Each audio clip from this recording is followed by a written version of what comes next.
Haleluya. Ayat 42 ayat 1 dan 2. 3, 2, 1. Maka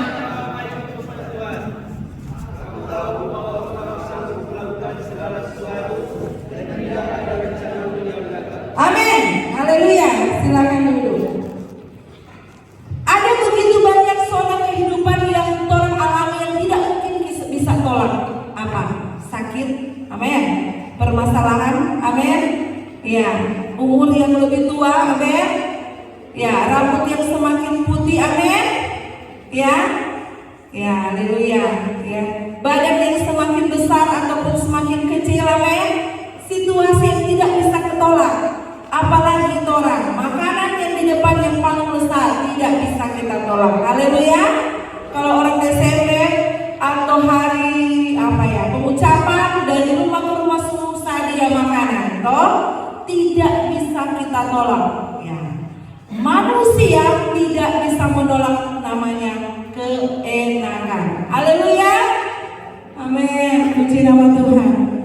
Ada satu tema kecil yang saya mau bagikan pada pagi hari ini, yaitu rahasia kebaikan Tuhan. Amin. Siapa pernah tahu tuh rahasia kebaikan Tuhan? Haleluya. Atau masih banyak suami istri, anak-anak, atau pemuda remaja yang masih punya rahasia? Haleluya. Haleluya. Pasti punya rahasia. Tapi serahasia-rahasia apapun yang orang miliki, Tuhan itu Maha Tahu. Amin. Rahasia kebaikan Tuhan dalam hidup kita. Ayo kita buka dalam ayat 1, ayat 6 sampai 9.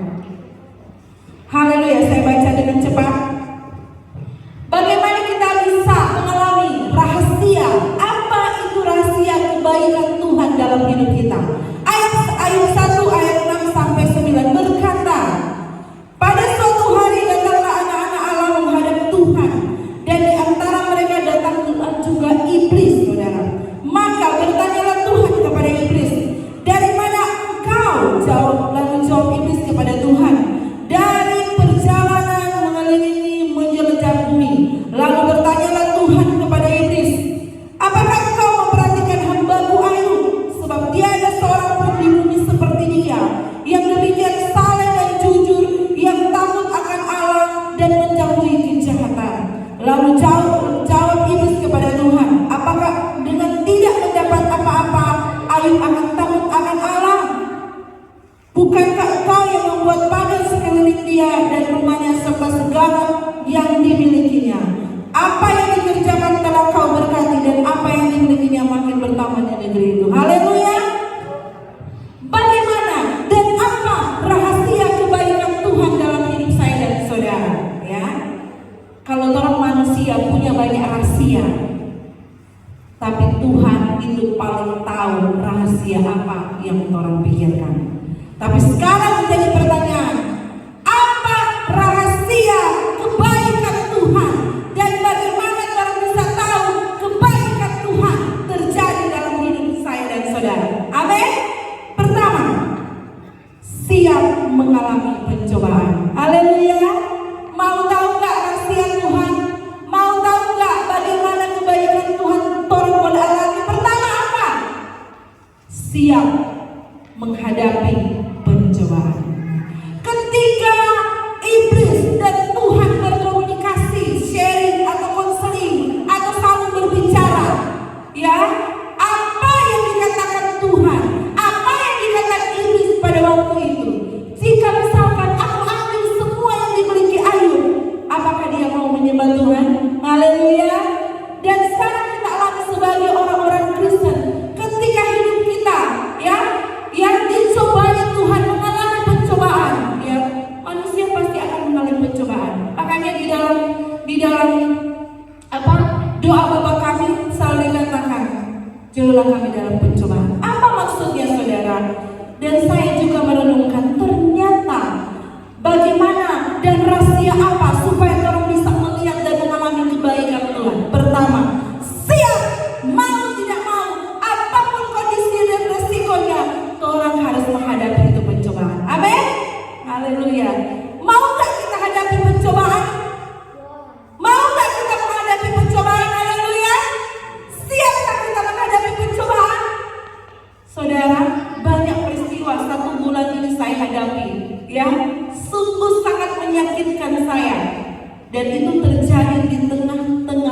yang seiman, bahkan level pelayanan yang lebih besar dari kita. Tapi apapun keadaan itu, apapun kondisi itu, apakah aku harus menyalahkan Tuhan? Tidak, saudara. Ya, mungkin saudara sudah dengar peristiwa yang saya alami bersama keluarga. Tapi di hadapan Tuhan, inilah realita yang orang alami. Kadang-kadang kehidupan orang Tuhan terlalu banyak pencobaan, ya. Ada uang di depan, itu bukan milik kita. Apakah kita harus mengambilnya? Itu tergantung dari hidup kita. Siapkah kita untuk mengalami atau menghadapi pencobaan? Ketika Iblis katakan kepada Tuhan, jika aku berbuat sesuatu, aku ambil semua apa yang menjadi milik Ayub. Itu yang dia mau mencobai Ayub. Ayub itu adalah orang yang kaya, saudara. Dia adalah orang yang saleh di hadapan Tuhan, ya. Orang yang kaya, orang yang terpandang, orang yang saleh, orang yang melayani Tuhan, orang yang tidak pernah melupakan Tuhan. Kenapa Tuhan bawa dia dalam situasi seperti itu? Itulah kehidupan saya dan saudara. Apa rahasia kebaikan Tuhan? Pertama, menghadapi pencobaan. Haleluya. Tolong tidak bisa melewati. Oke, sekarang saya mau katakan, ketika kita berjalan, kemudian ada batu, ada got yang kita tidak tahu, orang tersandung, terjatuh, ya. Apakah itu sesuatu yang orang inginkan? Tidak. Tapi orang harus hadapi, saudara. Sekuat-kuatnya hidup orang di hadapan Tuhan. Kita ini adalah manusia yang menjadi kesayangannya. Orang ini adalah anak-anaknya dan dia adalah bapaknya. Apapun kehidupan orang, katakan kepada Tuhan, Bapa, aku perlu Engkau. Aku perlu Engkau, Tuhan, dalam segala situasi. Sekalipun kita lemah, tetap kita katakan kepada Tuhan, aku memerlukan Engkau. Amin. Haleluya. Nah, ketika kita tahu rahasia kebaikan Tuhan, pertama kita siap mengalami pencobaan. Dalam Ayub 1 ayat 6-9. Haleluya. Kalau kita melihat kehidupan orang sakit, orang banyak dikatai orang banyak dihujat orang, disakiti orang, bahkan orang itu adalah orang yang satu gereja dengan orang, satu pelayanan dengan orang, satu saudara, satu darah, kakak adik, ataupun orang tua, lingkungan, kerabat, tempat kerja. Orang merasa orang sakit. Itulah musim yang orang harus hadapi. Apa kita mau jatuh ataukah kita mau jauh dari Tuhan? Itulah pencobaan, ya.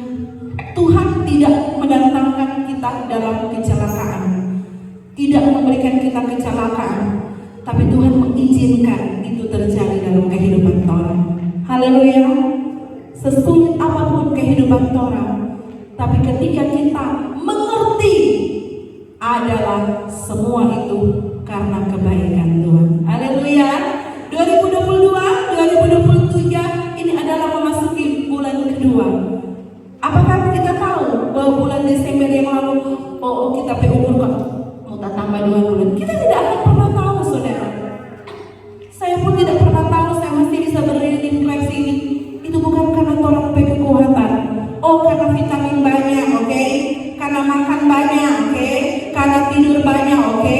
Karena hari ini saya makan dan minum, saya bekerja, saya banyak berkat. No, itu bukan karena kekuatan orang. Tapi ketika kita mengetahui rahasia kebaikan Tuhan, itu pertama kita bisa menghadapi pencobaan yang ada di bumi ini. Maka kita akan melihat Tuhan itu hebat buat saya, Tuhan itu wah buat saya, Tuhan itu baik buat saya. Karena apa? Saya mampu untuk menghadapinya. Haleluya. Katakan kepada diri Anda, saya mampu karena saya punya Tuhan. Amin. Haleluya. Itu bukan karena suami saya, istri saya, anak saya yang hebat, tetangga saya, tapi katakan kepada diri Anda sendiri, saya mampu Tuhan menghadapi pencobaan ini karena Tuhan ada buat saya. Amin. Dan disitulah kita akan mengalami rahasia kebaikan Tuhan. Amin. Haleluya. Yang kedua, bagaimana kita bisa tahu rahasia kebaikan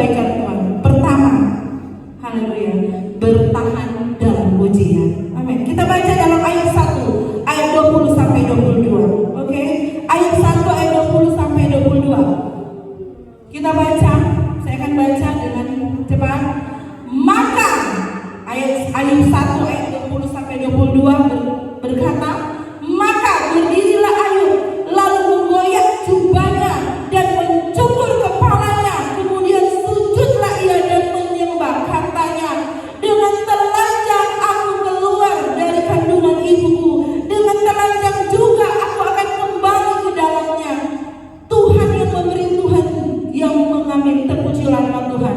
Dalam kesemuanya itu Ayub tidak berbuat dosa dan tidak menuduh Allah berbuat yang kurang patut. Haleluya. Mengapa saudara? Dan apa yang terjadi dalam kisah Ayub dan kisah orang sebagai manusia di zaman modern ini? Ya, apa rahasia kebaikan Tuhan dalam kebenaran firman itu?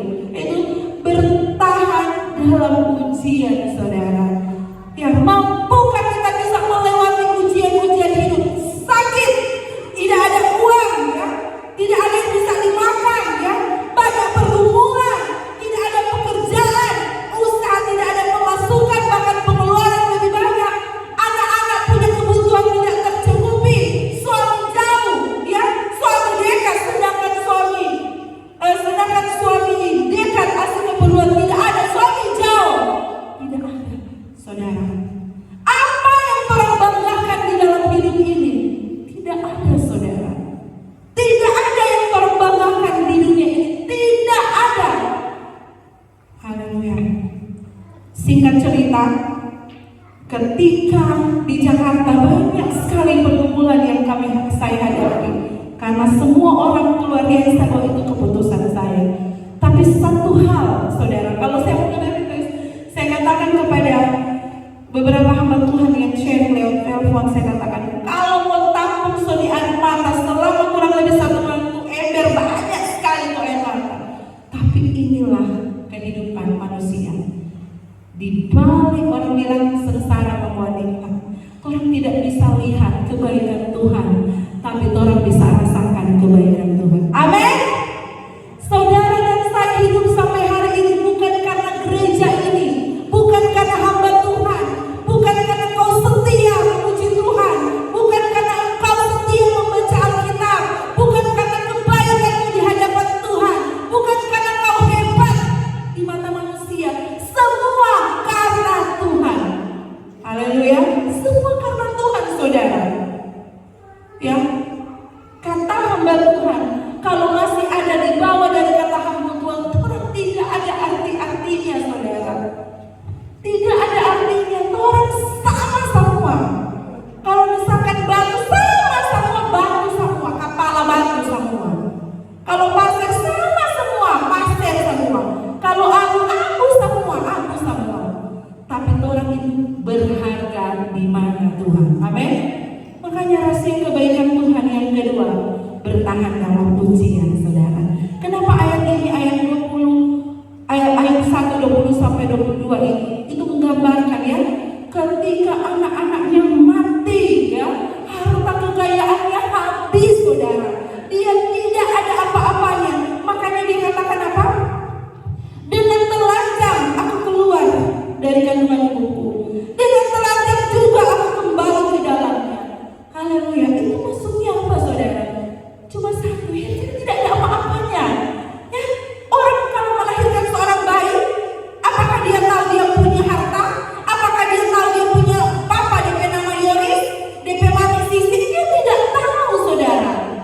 Seorang bayi lahir dalam kandungan, dia tidak pernah tahu dia hidup di keluarga mana, dia besar, dia mau makan apa, mau makan babi tore atau mau makan saus kayak, dia tidak tahu, saudara.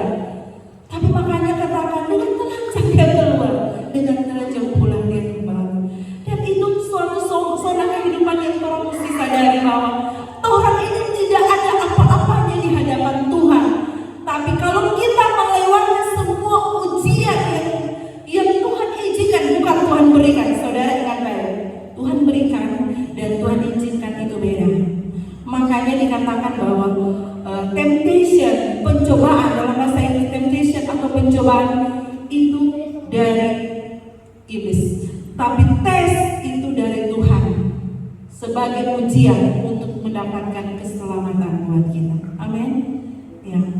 Jangan kadang-kadang orang nyalain Tuhan. Oh,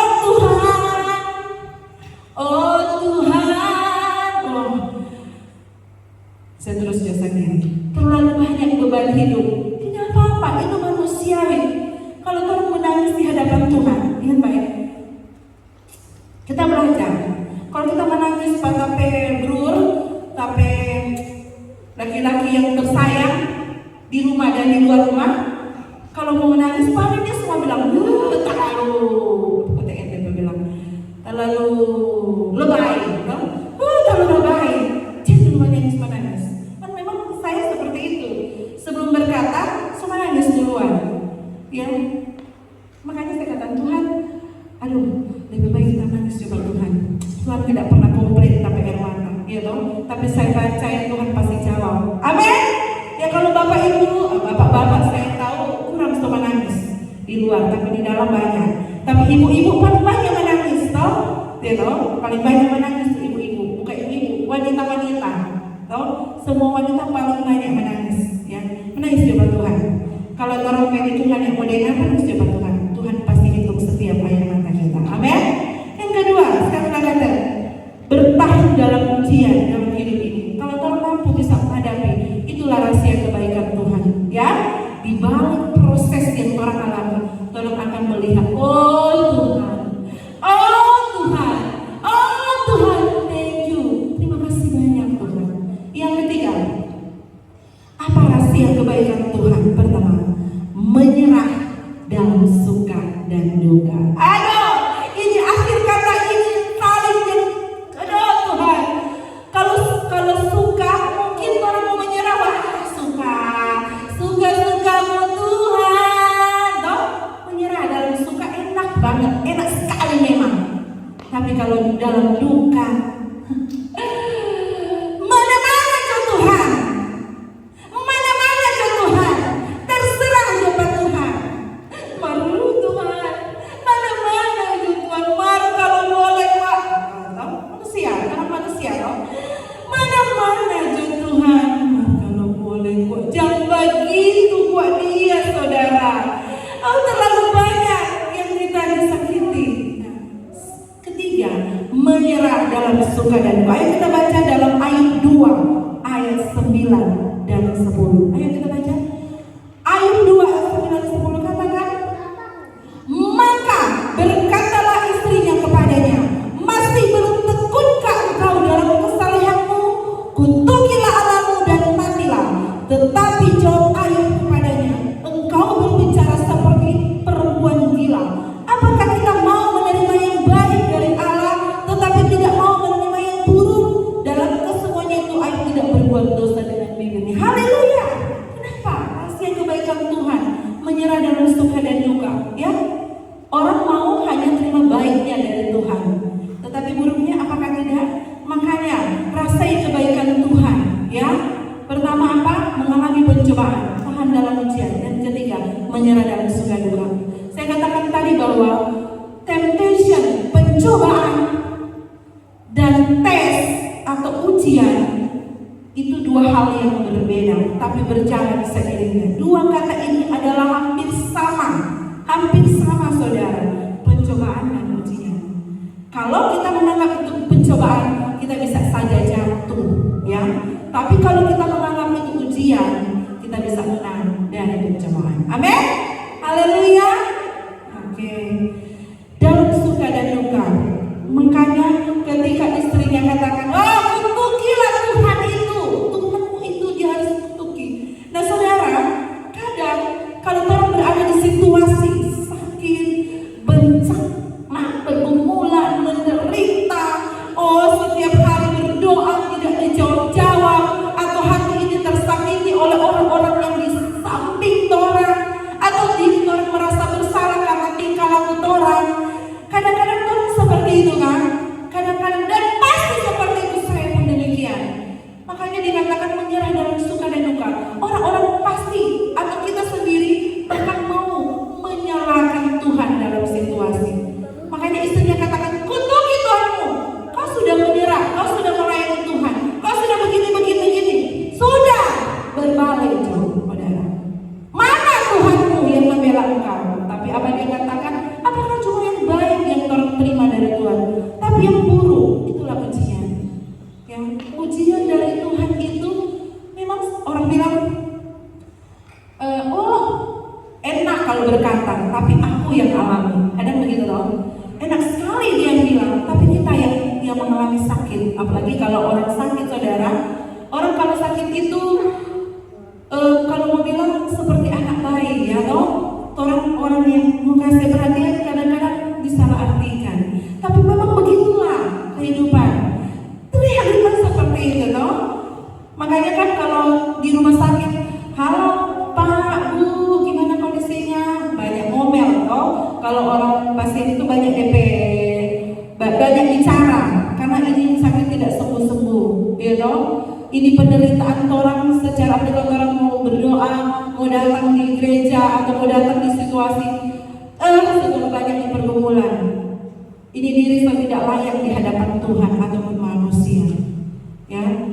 Tapi apakah itu cuma sesuatu sampai di situ? Tidak. Kalau orang mengerti baik apa yang dialami Ayub, itu juga yang orang alami. Kebaikan Tuhan, rahasia kebaikan Tuhan. Kalau orang menyerah dalam suka dan duka, orang akan melihat kebaikan Tuhan. Amin. Tepuk tangan buat Tuhan. Haleluya. Ya, puji nama Tuhan. Saya pun demikian, saudara. Saya katakan kepada teman kakak sama Tuhan yang di Jakarta, saya katakan, kenapa ujian ini, masalah ini datang dari orang-orang yang seiman, makan level pelayanan yang tinggi, gereja, hamba Tuhan? Kenapa seperti itu? Tapi kalau kita melihat kondisi seperti itu, orang akan melihat kebaikan Tuhan itu luar biasa, saudara. Luar biasa. Yakinkan kepada dirimu dan diri kita sendiri bahwa ketika kita mengalami, kita tahu rahasia kebaikan Tuhan, kita akan mengalami kebaikan Tuhan. Dan jawabannya ada pada Ayub 42 ayat 2. Ayat 42 ayat 7 berkata apa? Ayat 42 ayat 7, hasil dari kita tahu rahasia kebaikan Tuhan dan kita akan mengalami kebaikan Tuhan. Apa? Ayat 42 ayat 7 katakan, setelah Tuhan mengucapkan firman itu kepada Ayub, maka firman Tuhan kembali kepada segala sesuatu yang dari ayat 7 sampai ayat 16 keadaan Ayub dipulihkan. Amin. Ya, haleluya. Maukah kita mengalami pemulihan Tuhan? Amin. Haleluya. Maukah kita mengalami pemulihan yang dari Tuhan? Amin. Ya, haleluya. Ya, makanya kalau orang mau mengalami kebaikan Tuhan, tahu itu rahasia kebaikan. Tidak enak kan? Oh, ternyata kalau rahasia kebaikan Tuhan itu tidak enak. Benar, saudara. Kalau bukan rahasia itu, kalau itu tidak enak. Tidak enak didengar, tidak enak dinikmati. Tapi dia berhasil apa? Baik. Haleluya. Tujuan orang masuk ke gereja apa sih? Orang mau masuk gereja apa sih tujuannya? Apa? Untuk keselamatan. Haleluya. Mari kita sebagai orang-orang di dalam Tuhan, dewasakan diri kita mengalami pertumbuhan iman. Bukan apa kata orang seperti Ayub. Mataku memandang, bukan karena kata orang, tapi apa kata Tuhan. Setia dan setianya kita di hadapan Tuhan, ya, bukan mau dipuji, ya. Dipuji manusia tidak, tapi kita mau memuji Tuhan. Amin. Karena kerinduan kita untuk melayani Tuhan turut dulu, saudara. Ya, bukan ibu gembala yang membawa orang ke surga, tidak. Bawa sendiri, suami sendiri, anak sendiri, tetangga sendiri, sendiri orang. Jadi setia ya sendiri, oke? Setia di dalam Tuhan sendiri, saudara. Haleluya. Amin. Maaf kalau terlalu panjang. Satu hal yang tolong mesti percaya bahwa Tuhan itu menjadi gambaran pada orang diri dan pikiran. Tuhan itu bagaimana sih? Apakah dia seperti mobil mewah? Apakah dia seperti rumah mewah? Atau apakah dia seperti gedung gereja yang mewah? Alat musik yang mewah? Atau bukan sesuatu yang mewah? No. Tuhan itu melebihi dari kemewahan bumi, kemewahan dunia. Dia lebih, saudara. Semakin rendahnya kita di dunia ini, maka kita akan melihat kemewahan Tuhan terjadi dalam hidup kita. Amin. Haleluya.